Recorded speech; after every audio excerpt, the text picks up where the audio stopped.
Corona virus পৃথিবীর প্রচলিত সমস্ত ধারণাকে বদলে দিয়েছে। জীবন এবং জীবিকার ধারণা, অর্থনীতির ধারণা এবং শিক্ষার ধারণাও। আমরা দেখেছি করোনাকালীন সংকটের শুরু থেকে আসলে শিক্ষা ব্যবস্থা নিয়ে এক ধরনের আলোচনা চলছিল, সেটি কিভাবে খোলা যায়, কিভাবে চালিয়ে নেওয়া যায়। এই সংকটের মধ্যে প্রথম দিকের পরিকল্পনা একরকম ছিল। এখন যেহেতু আমাদের করোনার সঙ্গেই বসবাস করতে হবে, মোটামুটি বিশ্ব এটিকে স্বীকৃতি দিতে যাচ্ছে। সেই প্রেক্ষাপটে বিশ্ববিদ্যালয়, উচ্চশিক্ষা, স্কুল পর্যায়ের শিক্ষা এবং সব ধরনের শিক্ষা কার্যক্রম কিভাবে চলতে পারে, সেই প্রশ্নটি সবার সামনেই এসেছে। আমাদেরকে প্রতিনিয়তই অনেক শিক্ষার্থীরা ফোন করে জানতে চান যে আসলে আমার স্কুল বা আমার বিশ্ববিদ্যালয়, আমার শিক্ষা প্রতিষ্ঠান এই পদ্ধতি অবলম্বন করতে যাচ্ছে, আমরা আসলে কিভাবে তার সঙ্গে সংযুক্ত হব, অনলাইনে কার্যক্রম কিভাবে চলতে পারে, এরকম অনেকগুলো প্রশ্ন তৈরি হয়েছে। এই সার্বিক প্রশ্ন নিয়ে আজকে আমাদের আলোচনা। আপনাদের সঙ্গে আছি আমি আশিকুর রহমান শ্রাবণ। আপনারা দেখছেন জনতন্ত্র গণতন্ত্র। আমরা কথা বলতে চাই শিক্ষার বর্তমান হাল এবং ভবিষ্যতের পরিকল্পনার বাস্তবতা নিয়ে। আমাদের সঙ্গে যারা আছেন আজকে প্রত্যেকেই আসলে সমাজের খুবই স্বনামধন্য মানুষ এবং তারা ঢাকা বিশ্ববিদ্যালয়ে শিক্ষকতা করেছেন, অনেকে এখনও শিক্ষকতা করছেন। তাদের সঙ্গে প্রথমে আপনাদেরকে আলাপ করাতে চাই। আমাদের সঙ্গে আছেন অধ্যাপক ডক্টর একে আজাদ চৌধুরী, তিনি ঢাকা বিশ্ববিদ্যালয়ের সাবেক উপাচার্য। আপনাকে স্বাগত জানাচ্ছি। আমাদের সঙ্গে আছেন অধ্যাপক ডক্টর এস.এম.এ. ফায়েজ, তিনিও সাবেক উপাচার্য ঢাকা বিশ্ববিদ্যালয়। আপনাকে স্বাগত। আমাদের সঙ্গে ঢাকা বিশ্ববিদ্যালয়ের আরেকজন সাবেক উপাচার্য আছেন অধ্যাপক ডক্টর আ.আ.ম. শারেফিন সিদ্দিক। আপনাকে স্বাগত জানাচ্ছি। আমাদের সঙ্গে আছেন ঢাকা বিশ্ববিদ্যালয়ের সামাজিক বিজ্ঞান অনুষদের ডিন অধ্যাপক ডক্টর সাদেকা হালিম। আপনাকেও স্বাগত। যারা টিভি সেটের সামনে আছেন তারা তো আমাদের সঙ্গে যুক্ত আছেনই, এবং যারা এই মুহূর্তে তৈরি হওয়া প্রশ্ন আমাদের সঙ্গে শেয়ার করতে চান, প্রশ্ন করতে চান, যুক্তি তর্ক উপস্থাপন করতে চান, তারা চাইলে আমাদের সঙ্গে যুক্ত হতে পারেন। এই নাম্বারটি আপনাদের জন্য দেওয়া হচ্ছে। আমরা একই সঙ্গে আছি সামাজিক যোগাযোগ মাধ্যমে। নিউজ 24-এর ভেরিফাইড ফেসবুক পেজ এবং ইউটিউব চ্যানেল আপনাদের জন্য খোলা আছে। আপনারা চাইলে সেখানে আমাদেরকে দেখতেও পারবেন, প্রশ্ন করতে পারবেন, মতামত দিতে পারবেন।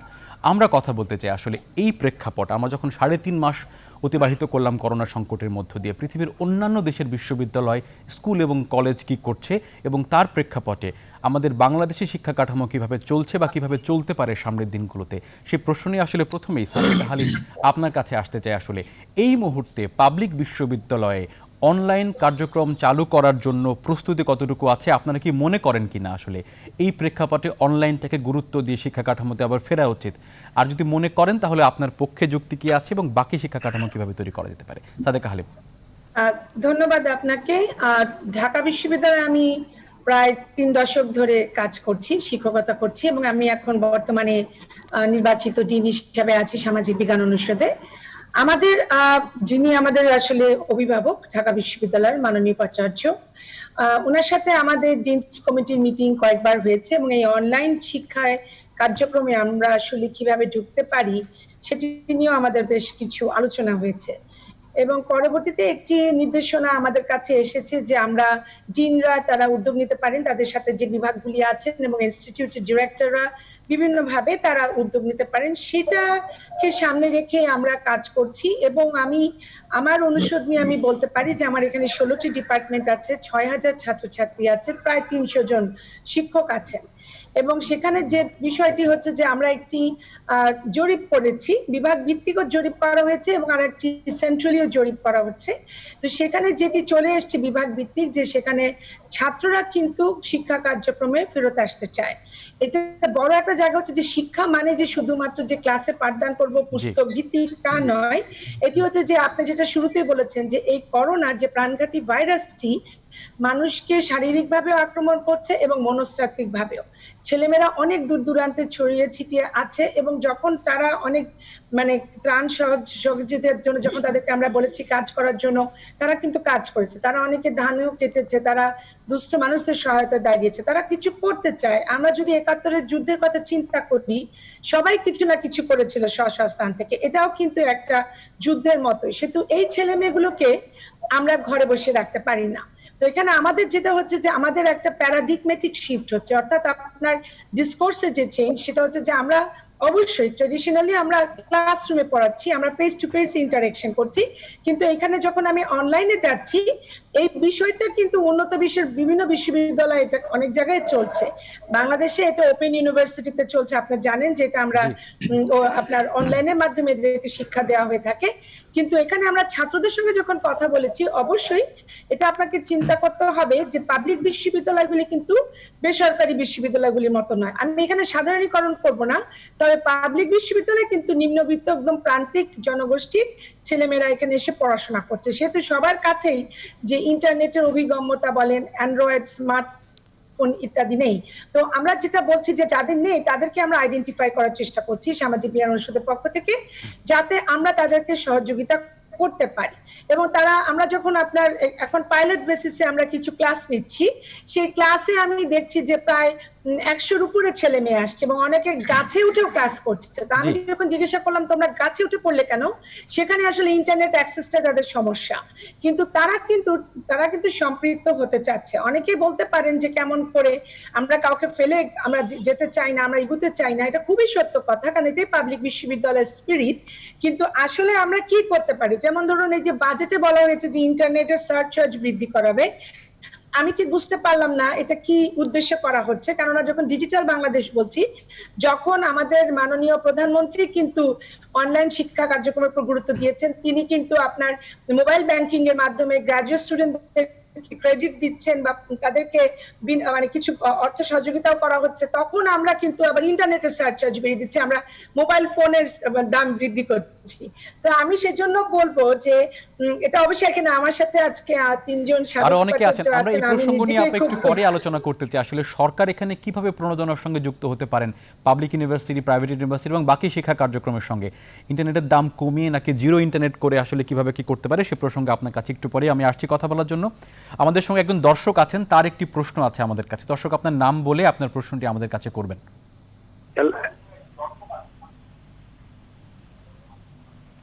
হ্যালো, আসসালামু আলাইকুম। ওয়ালাইকুম আসসালাম। আমি রাজবাড়ির বালিয়াকান্দি থেকে আব্দুল ওহাব মন্ডল বলছিলাম। জি। আমার বিজ্ঞ 4 জন স্যার, এনাদের কাছে প্রশ্ন, বর্তমান সরকার আমাদের এই করোনা ভাইরাস মোকাবেলা করতে যেখানে হিমশিম খাচ্ছেন, কীট সংকট, স্বাস্থ্য ব্যবস্থার সঙ্গে অমুক মন্ত্রণালয় তমুক মন্ত্রণালয়ের সঙ্গে সমন্বয় নেই, সেখানে অনলাইনের মাধ্যমে বিজ্ঞ স্যারদের কাছে প্রশ্ন, কোন ভাবে আমাদের এই ছাত্রদের এখান থেকে উত্তরণ ঘটাতে পারেন, সুচারুভাবে অভিমত ব্যক্ত করলে খুশি হব। আপনাকে অনেক ধন্যবাদ জানাচ্ছি। আসলে আমরা এই মুহূর্তে আসলে একে আদল স্যার আপনার কাছে একটু আসতে চাই। আমরা একটি কথা বারবারই শুনি যে আসলে পাবলিক ইউনিভার্সিটিতে যে শিক্ষার্থীরা পড়াশোনা করছেন তাদের কাছে স্মার্টফোন নেই। যদি এই প্রসঙ্গে ভিন্ন মত আছে, অনেকে গবেষণা করে দেখিয়ে দিয়েছেন যে আসলে পাবলিক ইউনিভার্সিটিতে যারা পড়ছেন এই মুহূর্তে বেশিরভাগের কাছেই স্মার্টফোন তারা ব্যবহার করছেন। আর ইন্টারনেট অ্যাক্সেসের কথা যেটি বলা হচ্ছে, বাংলাদেশ ডিজিটাল বাংলাদেশের যুগে পদার্পণ করেছে, এখানে ইন্টারনেট অ্যাক্সেসটি দেওয়া যাচ্ছে না, এই অজুহাত দিয়ে আসলে শিক্ষা কার্যক্রমকে থামিয়ে রাখার কোনো যুক্তি আছে কিনা, এবং সবকিছু মিলিয়ে শিক্ষা ব্যবস্থা এখন কোন দিকে যাবে বলে আপনি মনে করেন? যে অবস্থার ভিতরে আমরা যাচ্ছি এখন, এটা তো শতাব্দীতে একটা হয় যে pandemic devastated the whole mankind. The civilization is being threatened. The culture is threatened. Social behavior is threatened. Economy totally collapsed. And so every aspect of life and profession are being affected. সুতরাং এখানে শিক্ষা তো affected হয়েছেই, স্বাভাবিকভাবে শিক্ষা affected হয়েছে এবং শিক্ষাটা সারা ওয়ার্ল্ডেই affected হয়েছে। সব দেশেই শিক্ষা কিন্তু সবার শেষে রিল্যাক্স করেছে। ব্রিটেনে এখনো রিল্যাক্স করেনি, আমেরিকাও করেনি, ফ্রান্সে রিল্যাক্স করে উইথড্র করে, জার্মানিতে উইথড্র করে রিল্যাক্স করে। তো আমাদের দেশে যে অবস্থাটা, সেটা আমরা বলবো যে আমরা এই যে ডিফিকাল্ট টাইম দিয়ে পাস করছি, এখানে যদি আমরা স্ট্রং একটা লকডাউন স্টেপে যেতে পারতাম ইনিশিয়াল স্টেজে, তাহলে কিন্তু আমাদের আজকের অবস্থা হতো না। আজকে আমাদের করোনার সংক্রমণের সংখ্যার দিক দিয়ে আমরা চীনকে অতিক্রম করে গেছি। কেউ কেউ বলবেন আমাদের মৃত্যুর হার তো কম, 1.3, which is the credit goes to the genomics. এটা আমাদের জিনগত বৈশিষ্ট্যের জন্য সাউথ এশিয়াটা কম হচ্ছে। কারণটা সিম্পল, আমি আসছি, আপনার বলতে হবে তো ব্যাপারটা। এটা হলো যে করোনায় রোগ মারা যায় থ্রম্বোএম্বোলিজম, ব্লাড ক্লট করে যায়, ক্লট করে লাং এফেক্টেড হয়ে যায়, হার্ট এফেক্টেড হয়, ব্রেন এফেক্টেড হয়। কিন্তু আমাদের জিনগত বৈশিষ্ট্যের জন্য, আমাদের জাতিগত বৈশিষ্ট্যের জন্য আমাদের এখানে এই সমস্যাটা কম, সেই হিসাবে আমরা বেটার অফ আছি। কিন্তু যতক্ষণ সংক্রমণ না কমবে ততক্ষণ পড়ালেখায় যথেষ্ট মনোযোগ দেওয়া যাবে না। যাবে, সরকার পদক্ষেপ গ্রহণ করেছে প্রাইমারি এন্ড মাস এডুকেশনে, তারা টেলিভিশনের মাধ্যমে শিক্ষা দিচ্ছে, কার্যক্রম করেছে, এবং সরকার থেকে এটাও ঘোষণা করেছে যে তারা পরীক্ষার ক্রিয়াবিড়িতে যাবে না, তাদের রিটার্ন একটা রিপোর্ট সাবমিট করতে বলবে ছাত্রদেরকে, তারপরে নেক্সট ক্লাসে দেবে। সেটাও প্রাইমারি সেকেন্ডারিতে। সেকেন্ডারিতে এসে আবার একটা প্রবলেম আছে, তাদের ভর্তির সম্ভাবনা বাসে, যে ইন্টারমিডিয়েটে যারা ফার্স্ট ইয়ারে ভর্তি হবে, সেটা একটা বিরাট সম্ভব। পরীক্ষাটার ব্যাপারটা, রেজাল্ট আউট এবং পরীক্ষা নেওয়াটার ব্যাপারটা আছে। আমরা এখানে বিশ্ববিদ্যালয়ের সঙ্গে সম্পর্কেও যারা, সেটাতে বিশ্ববিদ্যালয়ের ব্যাপারে যে সমস্যাটা আছে সেটা আবার প্রাইভেট এবং পাবলিক বিশ্ববিদ্যালয়। প্রাইভেট বিশ্ববিদ্যালয়রা কিন্তু আইসিটিতে তারা বেশ ডেভেলপ ইন এ সেন্স, তারা এই জুমের মাধ্যমে, স্কাইপের মাধ্যমে, ইমেল, আদার ডিভাইসেস ইউজ করে তারা ছাত্রদেরকে ক্লাস নিচ্ছে, পরীক্ষা নিচ্ছে, প্রমোশন নিচ্ছে, ভর্তি নিচ্ছে। তবে পাবলিক ইউনিভার্সিটি গুলো কিন্তু আরো পাওয়ারফুল। আমি স্পষ্ট মনে আছে বিডিরেনে আমরা যখন ইউনিভার্সিটি গ্রান্টস কমিশন থেকে সকল বিশ্ববিদ্যালয়গুলোকে হাই স্পিড ইন্টারনেটের মাধ্যমে ওয়ার্ল্ড নলেজ পুলে একীভূত করি, প্রত্যেকটা বিশ্ববিদ্যালয়ে তাদের অটোমেটেড ল্যাব আছে, যেটা দিয়ে ইউজ করে তারা রিচ করতে পারবে, ওয়ার্ল্ড নলেজ পুল রিচ করতে পারবে। এটা ভার্চুয়ালি সব করতে পারবে এবং সেটা করছেও। তবে আরো স্পিডিয়ার হলে ভালো হতো, এটা আমার বক্তব্য। তবে সমস্যাটা এখানে জীবন আর জীবিকারই অংশ শিক্ষা। জীবন যেখানে সংকটাপন্ন, সেখানে অন্য জিনিস কিন্তু সেকেন্ডারি। স্যার, আপনাকে ধন্যবাদ জানাচ্ছি। আপনার এই প্রসঙ্গ নিয়ে আপনার কাছে স্যার একটু পরে আমরা আবারও আসছি। আসলে ডক্টর এস.এম.এ ফায়েজ স্যার, আপনার কাছে একটু আসতে চাই। আসলে জীবন এবং জীবিকার দ্বন্দ্ব তো আমাদের এই সভ্যতার মধ্যে এই করোনা সংকট নতুন করে আমাদেরকে শেখালো। সেটি একটি জায়গা। আসলে আমাদের শিক্ষা কাঠামো এই করোনা পরবর্তী সময়ের জন্য নতুন করে ভাবতে হবে, এটা সবাই বলছেন। যে আসলে আমরা জানি যে অনলাইনে আসলে পরবর্তী স্টেপকে আমাদের নিতে হবে। এই করোনাকালীন সংকটের মধ্যে প্রত্যেকটি শিক্ষা কাঠামোকে অনলাইনে রূপান্তরিত করে এই প্রজন্মের সন্তানদেরকে বাঁচানো কিভাবে যায় এবং শিক্ষার সঙ্গে যুক্ত কিভাবে করা যায়, সে প্রসঙ্গে আপনার পরামর্শ কি আছে? এবং এই ক্ষেত্রে আসলে সরকার এবং বিশ্ববিদ্যালয় বা স্কুল কর্তৃপক্ষ কিভাবে যুক্ত হতে পারে? আপনাকে অনেক ধন্যবাদ। আমি বলবো সবচেয়ে বেশি গুরুত্বপূর্ণ যেটা এই মুহূর্তে, বর্তমান অবস্থা থেকে উত্তরণ ঘটানো, এবং এটাকে জোরসোর ভাবে, অত্যন্ত জোরালো ভাবে যদি আমরা ইনশিওর করতে পারি যে আমরা এমন একটা অবস্থায় নিয়ে আসতে পারবো যাতে করে আমরা এই যে জীবনের যে ঝুঁকি, এটা থেকে উত্তরণ ঘটাতে পারি ফার্স্ট অফ অল, তাহলে বাকিগুলো কিন্তু অটোমেটিকলি একটা প্রসেসের মধ্যে পড়ে যাবে। জীবিকা, শিক্ষা ব্যবস্থা সবকিছু প্রসেসের মধ্যে চলে আসবে এবং সহজ হবে এগুলোকে মোকাবেলা করতে। কিন্তু এখন এই মুহূর্তে যদি ক্রাইসিস থেকে আমরা সরে আসতে না পারি, তাহলে এভরিথিং উইল বি ডিফিকাল্ট। এবং সেজন্য বলতে হবে যে ইয়েস, আমাদেরকে অত্যন্ত ভালো জিনিসের জন্য আমাদের অবশ্যই আশা করতে হবে। We have to hope for the best, but at the same time we have to be prepared for the worst. এটা তো ডেফিনেটলি ট্রু। এবং এটাকে সামনে রেখে আমরা প্রথমে let us all try our best to achieve the best that is possible, যে এখান থেকে সত্যি সত্যি আমরা বেরিয়ে আসতে পারছি। আমরা যে প্যান্ডেমিক সিচুয়েশন, প্রফেসর চৌধুরী বলেন, এটার থেকে কিভাবে যত তাড়াতাড়ি পারি উত্তরণ ঘটাতে পারি। এটা যদি আমরা প্রপারলি ম্যানিপুলেট করতে না পারি, প্রপারলি ট্যাকেল করতে না পারি, তাহলে কিন্তু everything will be delayed, everything will be. However, আপনি অনলাইনের কথা বলছেন, সেটাকে অনেকটা মাথায় রেখে যে হয়তো এটা প্রসেসটা লিঙ্গার করলে করতেও পারে, এই বিবেচনা যদি করেন, অনলাইন ফ্যাসিলিটিস ডেফিনেটলি এটা অনেক কার্যকর বর্তমান জগতে। বিশেষ করে ইয়াং জেনারেশন এটার উপরে বিশেষভাবে দক্ষ, তারা এটাকে কোপ করতে যথেষ্ট সক্ষম হয়। কিন্তু আমাদের জন্য যে ডিফিকাল্ট হয় সবসময়, not all the teachers are equally prepared. Young teachers, okay, they are of course. আমার বয়সে যারা, তারা কিন্তু অবশ্যই আমরা রিটায়ার করেছি, আমরা তো অনলাইনে গিয়ে টিচিং এখন করছি না। তাই সেটার জন্য যে ফ্যাসিলিটিস গুলো দরকার সেটা যেন সহজে অ্যাচিভ করতে পারে।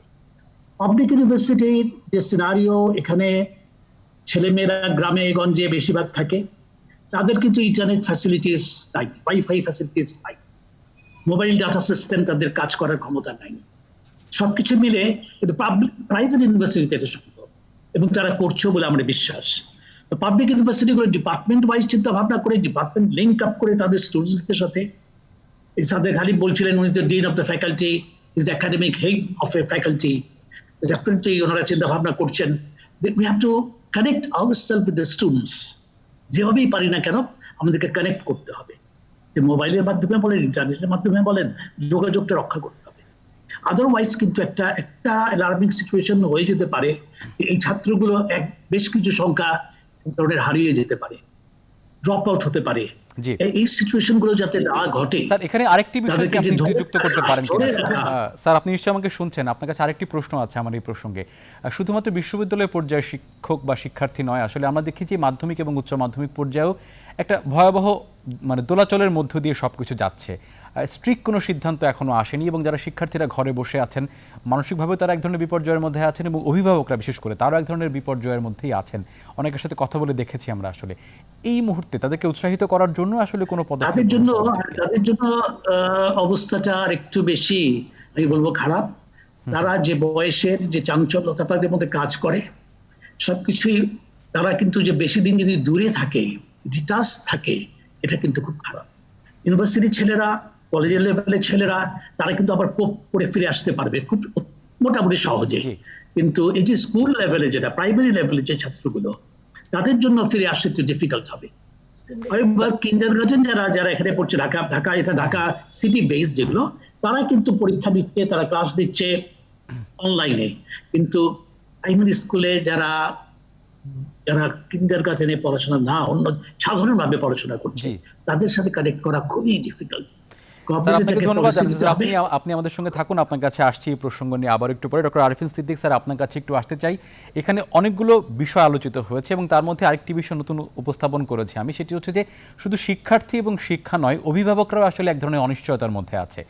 জানি এই সংকটের মধ্যে আমরা প্রত্যেকেই সংকটের মধ্যে আছি এবং এই সংকট উত্তরণই একমাত্র সমাধান, কিন্তু সংকটের মধ্যে কি আমরা আসলে কোনো পলিসি তৈরি করতে পারি কিনা? আমরা কি শিক্ষা কার্যক্রম এই সময় থামিয়ে রাখবো? এরকম তো আসলে হতে পারে না। দুয়ের মাঝখানে কোনো সমাধান আছে কিনা, কি পরামর্শ আপনার, ডক্টর আরিফিন সিদ্দিক? ধন্যবাদ আপনাকে। আমি শুনছিলাম আমাদের অন্যান্য অতিথিদের কথা। এখন যে পরিস্থিতিতে আমরা আছি, সেখানে থেকে নিশ্চিতভাবে কোনো নীতি নির্ধারণের কথা এই টকশোতে বসে বলা যাবে না। আমরা বুঝতে পারি যে এটা বহুমাত্রিক একটা সমস্যা এবং সেই সমস্যার জন্য আমাদের চিন্তা ভাবনা করা এবং আমাদের যে সীমিত সম্পদ আছে, সেটা শিক্ষাক্ষেত্রে বলেন, স্বাস্থ্যক্ষেত্রে বলেন, সেগুলো একটা সমন্বয় করে আমাদের এগিয়ে যেতে হবে। এই যে আমরা বলছি অনলাইনে শিক্ষা কার্যক্রম পরিচালনা করা, এটা তো নিশ্চয়ই আজকের এই বিংশ শতাব্দীতে অনলাইন বা ডিজিটাল প্রযুক্তি ব্যবহার করে আমরা শুধু শিক্ষা ব্যবস্থা নয়, সর্বক্ষেত্রেই তো আমরা তার সুফল পাচ্ছি। এই যে আজকে আমরা কথা বলছি করোনার এই সংকটে, আমরা তো আর স্টুডিওতে গিয়ে কথা বলার সুযোগ পাচ্ছি না, কিন্তু তারপরেও আমরা কথা বলছি, টকশো অনুষ্ঠান হচ্ছে এবং সাধারণ মানুষ সেটা দেখছেন, শুনছেন, তারও মতামত দিচ্ছেন। তো এটাই হচ্ছে ডিজিটাল প্রযুক্তির সুফল, যেটা আমরা ভোগ করছি। কিন্তু এখন কথা হচ্ছে যে শিক্ষা প্রতিষ্ঠানের বিষয়। এটা মনে রাখতে হবে যে শিক্ষা প্রতিষ্ঠানে শিক্ষক এবং ছাত্র ফেস টু ফেস কন্ট্যাক্টে আসবে, শ্রেণীকক্ষে বসবে, লেকচার শুনবে, শিক্ষককে প্রশ্ন করবে। এটাই হচ্ছে শিক্ষার ধ্রুপদী কার্যক্রম। এর বাইরে যাওয়া যাবে না, এটা থাকবেই, এটা লাগবেই। তারপরে সাপ্লিমেন্টারি কমপ্লিমেন্টারি আপনি ব্যবস্থা নেন শিক্ষা কার্যক্রমকে এই মুহূর্তে চালানোর জন্য। অনলাইনে আমরা শিক্ষা কার্যক্রম চালানোর চেষ্টা করছি, এটাও একটা ভালো দিক। কিন্তু এখন আমাদের এই সময়টাকে আমাদের বিবেচনায় আনতে হবে। এখন আমরা কোন সময়ে আছি? যেদিন প্রতি মুহূর্তে আমরা দেখতে পাচ্ছি যে আমাদের করোনা সংক্রমণের হার ঊর্ধ্বমুখী। এই ঊর্ধ্বমুখী যখন সংক্রমণের হার, তখন আমাদের শিক্ষার্থীদের স্বার্থে তো কথা বলছি আজকে। শিক্ষার্থীদের স্বার্থটা কি? সবচেয়ে গুরুত্বপূর্ণ স্বার্থ কি শিক্ষার্থীদের এখন? তাদেরকে বাঁচিয়ে রাখা। তাদেরকে প্রাথমিক পর্যায়ে শিক্ষার্থী, মাধ্যমিক পর্যায়ে শিক্ষার্থী, উচ্চ শিক্ষা পর্যায়ে শিক্ষার্থী, সকলের জীবনকে নিরাপদ রাখা, বাঁচিয়ে রাখা, সেটা আমাদের কাজ। সেটার জন্য প্রয়োজন হলে এই তথ্য প্রযুক্তি ব্যবহার করে তাদেরকে পরামর্শ দেয়া, তাদেরকে স্বাস্থ্যবিধি মেনে চলার পরামর্শ দেয়া, তাদেরকে এখন কি করতে হবে সেগুলো বলা, এগুলো কিন্তু শিক্ষা কার্যক্রমের অংশ। শিক্ষা শুধু ওই কারিকুলাম বেস শিক্ষার কথা আমি কখনোই বলি না। তো এই শিক্ষা যেটাকে পূর্ণাঙ্গ শিক্ষা বলে, সেগুলো নিয়ে আপনি এখন শুরু করতে পারেন, এবং তারপরে পর্যায়ক্রমে আমি কারিকুলাম বেসড বা আমাদের পাঠক্রম ভিত্তিক শিক্ষা, সেগুলো আমরা চিন্তা করতে পারি। কিন্তু যে কথাগুলো আমাদের অন্য অতিথিরাও বলেছেন, আমি সেটার উপরেই গুরুত্ব দেব যে যে কোনো অনলাইন কার্যক্রমে যদি আমরা যেতে চাই, আমাদের ছাত্রছাত্রীদের সবাই সেটার অ্যাক্সেস আছে কিনা, সেই অভিগম্যতা আছে কিনা, তারা এফোর্ড করতে পারছে কিনা, সেটাও কিন্তু দেখতে হবে। এবং সেই জায়গায় একজন শিক্ষকই জানেন যে তার ছাত্রছাত্রীদের অবস্থাটা কি। আমি জানি যে আমার ছাত্রছাত্রীদের কতজনের পক্ষে ইন্টারনেট সাপোর্ট পাওয়া সম্ভব হবে, এখন কতজনের স্মার্টফোন আছে, কতজনের ল্যাপটপ আছে, এবং আমি আমার শ্রেণীকক্ষের ছাত্রছাত্রীদের জানি।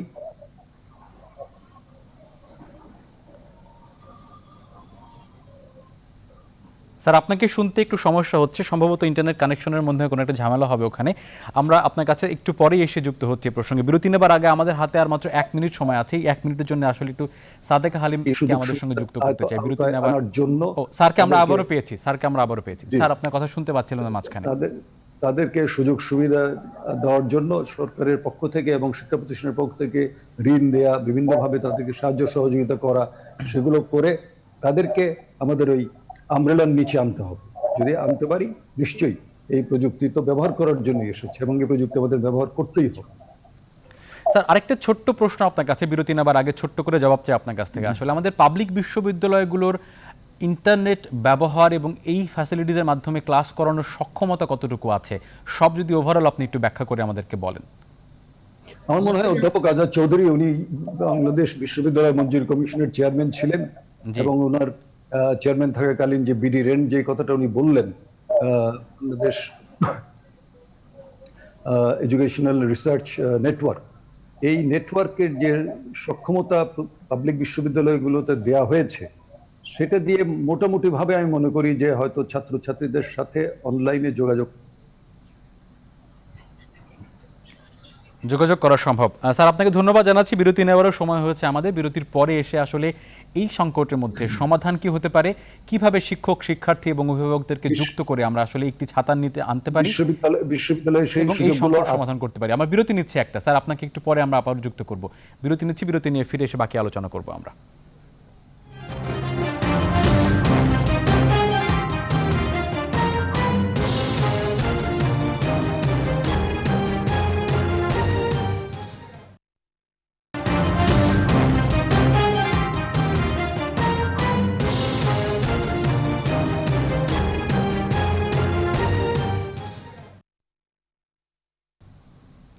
দর্শক, আবারও স্বাগত। আপনারা দেখছেন জনতন্ত্র গণতন্ত্র। আপনাদের সঙ্গে আছি আমি আশিকুর রহমান শ্রাবণ। আমরা কথা বলছি শিক্ষার হালচাল নিয়ে, ভবিষ্যতে শিক্ষা কাঠামো কি হতে পারে, বর্তমানে যা হচ্ছে সে বিষয়ে আসলে বিশেষজ্ঞদের পরামর্শ কি থাকবে। আমরা বিরতি নিয়েছিলাম, বিরতির ঠিক আগে আমরা বলেছিলাম যে আসলে বিরতির পরে এসে আমরা যে প্রসঙ্গে কথা বলবো, ঠিক সেই প্রসঙ্গের শুরুতে আমরা ডক্টর সাদেকা হালিম আপনাকে যুক্ত করতে চাই এই প্রসঙ্গ নিয়ে। আমরা জানি সংকটের মধ্যে আমরা আছি, সংকট কতদিন থাকবে সেটিও আমাদের সামনে স্পষ্ট নয়।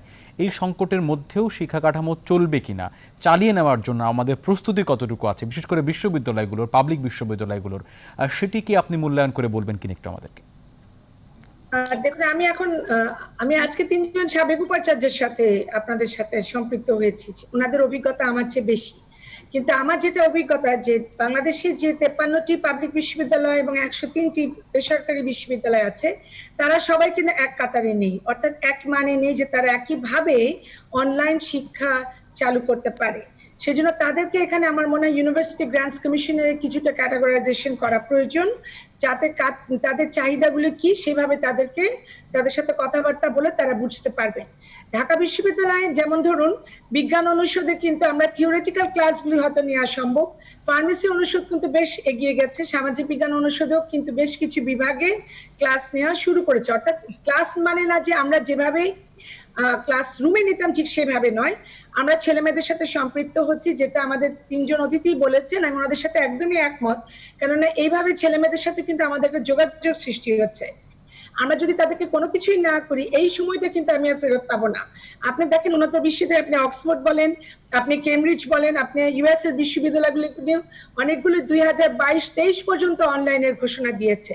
সে কারণে আমরা যদি বাংলাদেশ এই ক্ষেত্রে পিছিয়ে থাকতে পারে না, এবং চতুর্থ বিপ্লবে আমাদেরকে এদিকে লক্ষ্য রাখতে হবে যে আমরা আসলে ইনভেস্টটা কোথায় করব। আমরা যখন বাজেট দিচ্ছি তখন আমরা গ্রোথের উপর ইমফাসিস দিচ্ছি, যদিও আমি বলতে চাই যে গ্রোথই সবকিছু না, জীবন জীবিকা দরকার, কিন্তু যদি আমি জীবিকা নিয়ে শুধু ব্যস্ত হয়ে যাই তাহলে আমি জীবনটাকে পাবো না।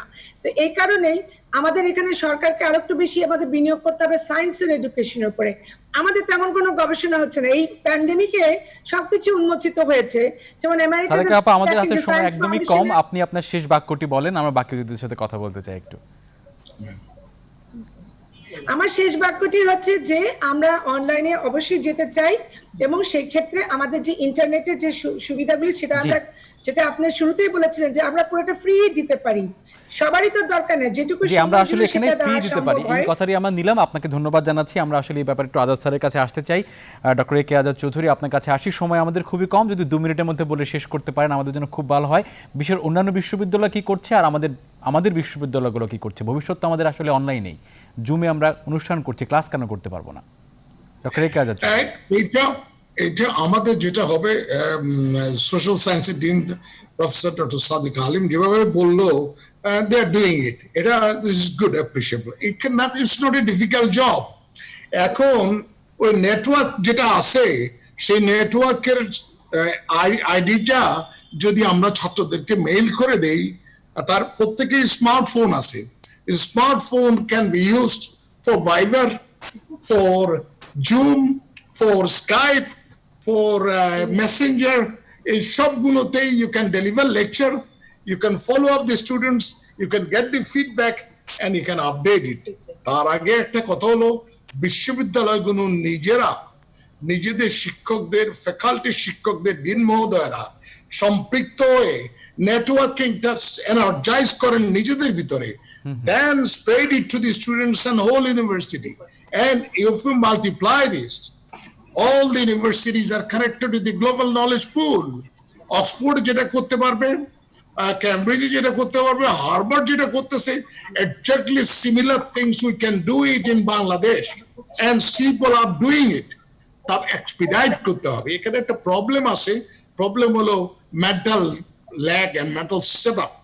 People, those who are in the higher echelon of education, তারা কিন্তু চিন্তা করছে দেশ নিয়ে, অর্থনীতি নিয়ে, জীবন নিয়ে, জীবিকা নিয়ে, ফিউচার ওয়ার্ল্ড নিয়ে। জি স্যার, সেই চিন্তাটাকে সম্পৃক্ত করে এডুকেশনটাকে যদি আমরা একীভূত করে নেই, তাহলে we can overcome it. Sir আমাদের সঙ্গে যুক্ত হওয়ার জন্য আমরা doctor S M A Fayez sir আপনার কাছে আসতে চাই। আসলে এই প্রেক্ষাপটে বিশ্ববিদ্যালয় মঞ্জুরি কমিশন এবং সরকারের শিক্ষা মন্ত্রণালয় কোন উদ্যোগ নিতে পারেন, আপনার পরামর্শ কি আছে এই ব্যাপারে? আমি বিশ্ববিদ্যালয়ের প্রশাসন তো অবশ্যই মঞ্জুরি কমিশনেরটা আজাদ চৌধুরী কিছুটা কভার করেছে, আগেও হয়েছে। মেইন থিং হচ্ছে কি আমাদেরকে কানেকশনের মধ্যে থাকতে হবে। We have to connect ourself with the students continuously. এই কানেকশন যেন কোনোভাবে নষ্ট না হয়, কন্টিনিউয়াসলি কানেকশন রাখতে পারলে ডেফিনেটলি অনেক কিছু ছাত্রদেরকে উজ্জীবিত করতে পারি। আর অবশ্যই অনলাইন বা ডিজিটাল ফ্যাসিলিটিস এটা এনশিওর করার জন্য সরকারকে খুব জোরালোভাবে এগিয়ে আসতে হবে। কারণ পাবলিক ইউনিভার্সিটির ছেলে মেয়েরা যে গ্রামে গঞ্জে থাকে তারা সবকিছু কিন্তু পাবে না। ওয়ান পসিবিলিটি ইজ প্রবাবলি, আমি আইটি এক্সপার্ট না, one possibility is mobile data. It is expensive, কিন্তু একটা মোবাইল থাকলেই এটা সম্ভব। এটা করতে হবে। আর যদি আমরা বর্তমান অবস্থাটা খুব তাড়াতাড়ি এখান থেকে বেরিয়ে আসতে পারি, খুব বেশি করে চেষ্টা রেখে, তাহলে কিন্তু আমরা definitely we can create opportunities. আমরা অনেক ছুটিগুলো বাদ দিয়ে আমরা কিভাবে আবার ফিরে আসতে পারি, এটা কিন্তু খুব একটা ডিফিকাল্ট হবে না। তবে ডেফিনেটলি যদি বেশি লিঙ্গার করে, ইন দ্যাট কেস অনলাইনের আর বিকল্প তো কিছু দেখছি না আমরা। We hope for the best, but we must prepare ourself for the worst. Sir, এর সঙ্গে একইভাবে সেশন জটের প্রসঙ্গটিও আসে আসলে বিশ্ববিদ্যালয়গুলোতে, সেটি আসলে কিভাবে মিনিমাইজ আমরা যদি ছাত্রদেরকে তাড়াতাড়ি ফিরে আনতে পারি, তাহলে সেশন জটটা দূর করার জন্য ঢাকা ইউনিভার্সিটির অনেক সেশন জট ছিল, অনেক প্রচেষ্টার মধ্যে যেগুলো দূরও হয়েছে, অনেক দূর হয়েছে অনেক সময়। এখান থেকে আমরা বেরিয়ে আসতে পারবো। 1 বছর যদি নষ্ট হয় আমাদের, এখান থেকেও বেরিয়ে আসতে পারবো। স্যার আপনাকে আর ধন্যবাদ জানাচ্ছি। ইলেকশনের আমরা ব্যাপারে একটু কিন্তু আরিফিন স্যারের কাছে আসতে চাই। শিক্ষকদেরকে স্যার আপনি শেষ বাক্যটি বলেন স্যার। ফায়াজ স্যার আপনি আপনার শেষ কথাটি বলেন, আমরা এই প্রসঙ্গ ধরে পরবর্তী বক্তার কাছে আসতে চাই। শেষ প্রসঙ্গ হচ্ছে কি, ডেফিনেটলি আমাদেরকে কানেকশনটা মেনটেন করতে হবে, ছাত্রদের সাথে কন্টিনিউয়াসলি কানেক্টেড থাকতে হবে, জি। এবং গভর্নমেন্ট সরকারকে এগিয়ে আসতে হবে ফর দ্যাট ম্যাটার যে ডিজিটাল ফ্যাসিলিটিস, এন্ড যদি কোনো কিছু না সম্ভব হয় গ্রামে গঞ্জে অ্যাটলিস্ট মোবাইল যে নেটওয়ার্কের মাধ্যমে আমরা এটার মাধ্যমে এভাবে আমরা মোবাইল করতে পারি। স্যার আপনাকে ধন্যবাদ জানাচ্ছি, আপনি আমাদের সঙ্গে থাকুন। আমরা আসলে আরিফিন স্যারকে দিয়ে শেষ করতে চাই এই প্রসঙ্গ নিয়ে। আমরা জানি যে শিক্ষা একটি মৌলিক অধিকার, জীবন সবচেয়ে বড় অধিকার, এবং যখন জীবন সংকটে তখন শিক্ষা একটু হলেও আসলে দুর্যোগের মধ্যেই পড়েছে। আমরা জানি আসলে আমরা অনেকগুলো পলিসি নিয়ে কথা বললাম। মোবাইলের ডাটা এই সদ্য বাজেটে বেড়েছে দাম, এবং পাবলিক বিশ্ববিদ্যালয়ে যারা পড়েন তারা আসলে কোন আর্থসামাজিক কাঠামো সেটা নতুন করে বলার আসলে কিছু নেই। এই ক্ষেত্রে আসলে কি করতে পারি আমরা, সমন্বয়টি কিভাবে করবো স্যার? সমন্বয় তো আমাদের করতেই হবে, এবং আমাদের অন্যান্য অতিথিরা যে কথাগুলো বলেছেন তার প্রত্যেকেই একটা দৃষ্টিভঙ্গি থেকে বলেছেন। আমার মনে হয় যে এই সবগুলো জিনিস, সবগুলো বক্তব্যের মাঝেই কিন্তু আমাদের সমাধানও নিহিত আছে। আমি যেটা মনে করি, আপনিও যেটা শুরুতে বলেছিলেন, যে এই যে এই সময়তে শিক্ষার্থীদেরকে কিভাবে এনগেজড রাখা যায়, তো সেই এনগেজড রাখার জন্য তথ্য প্রযুক্তি নিশ্চয়ই একটা ভালো মাধ্যম হতে পারে। আমরা সেটা ব্যবহার করছি। ঢাকা শহরে বহু স্কুলে কলেজে শুরু করেছে, বিশ্ববিদ্যালয়ে শুরু হয়েছে, এমনকি ঢাকা বিশ্ববিদ্যালয়ের বিভিন্ন বিভাগ এবং ইনস্টিটিউট, ব্যবসা প্রশাসন ইনস্টিটিউট তারা শুরু করেছে। অতএব এটা চলছে। কিন্তু আমার যেটা সবচেয়ে বড় কনসার্ন থাকবে সেটা হচ্ছে এই যে আজকের রাত পেরোলেই আগামীকাল 23শে জুন, আমরা জানি যে বাংলাদেশ আওয়ামী লীগ বাংলাদেশের সর্বপ্রাচীন এবং সর্ববৃহৎ রাজনৈতিক দল, তার প্রতিষ্ঠা বার্ষিকী। ৭১ বছর আগে যে দলটি প্রতিষ্ঠিত হয়েছিল, তাদের নেতৃত্বে, বঙ্গবন্ধুর নেতৃত্বে আমরা আজকে স্বাধীন বাংলাদেশের নাগরিক। বঙ্গবন্ধুর যে দর্শন ছিল, যেটা বাংলাদেশের মৌলিক দর্শন, সেটা হচ্ছে বৈষম্যহীন সমাজ। আমরা যে পন্থায় যাই না কেন, শ্রেণীকক্ষে লেখাপড়া করাই অথবা অনলাইনে করাই, আমাদের কোনো শিক্ষার্থী যেন বৈষম্য বোধের শিকার না হন। তিনি যেন মনে না করেন যে আমি বোধহয় এই সুযোগটা পেলাম না, আমি এই কারণে একটু পিছিয়ে যাচ্ছি কিনা। এইটি দেখার দায়িত্ব কার? এটা কোনো প্রশাসন দেখবে না, এটা দেখবে শিক্ষকেরা, যারা শ্রেণীকক্ষের শিক্ষক। তারা জানে তাদের ছাত্রদের কি অবস্থা, এবং সেটি বিবেচনা করে তারা প্রত্যেকেই ব্যবস্থা নেবেন এবং শিক্ষার্থীদের সর্বোচ্চ স্বার্থটা দেখবেন। আর এই মুহূর্তে সর্বোচ্চ স্বার্থ হচ্ছে তার জীবনটাকে নিরাপদ রাখা, এবং সেই জীবন নিরাপদ রাখার জন্য যে শিক্ষা, সেই শিক্ষা দিয়েই কিন্তু শিক্ষা কার্যক্রম শুরু করা বাঞ্ছনীয় বলে আমি মনে করি। স্যার আপনাকে অনেক ধন্যবাদ জানাচ্ছি, এবং যারা আমাদের সঙ্গে যুক্ত ছিলেন প্রত্যেককে ধন্যবাদ জানাচ্ছি। আপনারা যে আলোচনা করেছেন সেই আলোচনার মধ্য দিয়ে আমরা একটি সমাধানের দিকে না যেতে পারলেও সরকার এবং যারা কর্তৃপক্ষ আছেন তারা যদি আলোচনাটি শুনে থাকেন বা পরবর্তীকালে দেখবেন, তারা নিশ্চয়ই একটি ধারণা পাবেন যে আসলে জীবন এবং জীবিকার মধ্যে সমন্বয় করে শিক্ষাকেও গুরুত্ব সহকারে দেখতে হবে। এবং অনলাইন কার্যক্রমটি আসলে আমরা যদি কোনোভাবে শুরু করতে পারি এবং পাবলিক ইউনিভার্সিটি, প্রাইভেট ইউনিভার্সিটি এবং শিক্ষা কাঠামোর সঙ্গে যুক্ত করতে পারি, তাহলে হয়তোবা এই সংকটের মধ্যে শিক্ষাও কিছুটা হলেও তাল মিলিয়ে সামনে এগোতে পারবে। আমাদের সঙ্গে থাকার জন্য প্রত্যেককে ধন্যবাদ জানাচ্ছি। আগামীকালকে একই সময় আবার দেখা হবে অন্য কোনো প্রসঙ্গ নিয়ে। শুভরাত আজকের মতো।